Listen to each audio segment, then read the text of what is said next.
శ్రీధర్ చెప్పావు, ప్రేమిస్తున్నానన్నావు, జీవితాంతం ప్రాణంలా చూసుకుంటానన్నావు. అన్ని అబద్ధాలా?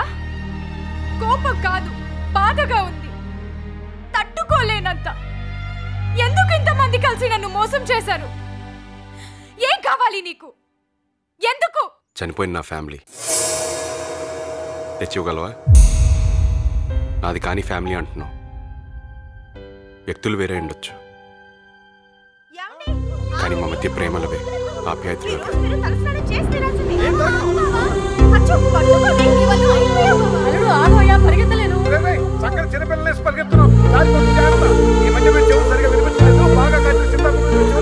అనుబంధాలవే,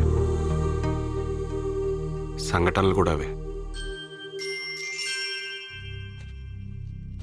ప్రతి 2 సంవత్సరాలకు జరిగే జాతరకి ఎక్కడున్నా అందరం కలిసేవాళ్ళం. అందరం కలిసినప్పుడు అల్లరే, ఆనందంతో చిన్నపిల్లలం అయిపోయేవాళ్ళం. అలాగే లాస్ట్ టైం కూడా అందరూ కలిశారు. కానీ ఈసారి మాకు ఒక ప్రత్యేకత ఉంది. ఎందుకో తెలుసా? నీకు చూపించినట్టుగా నా చెల్లిని ఒక అబ్బాయి ప్రేమించడం. మా చెల్లిని ప్రేమించిన అబ్బాయి ఎవరు తెలుసా? మీ అన్నయ్య.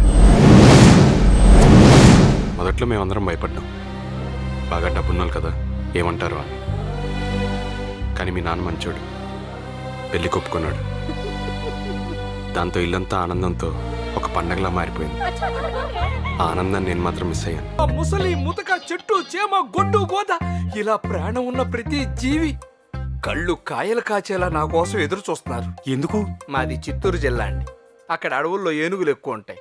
అవి వచ్చి మా పొలాల్లో పడి పంట నాశనం చేస్తున్నాయి.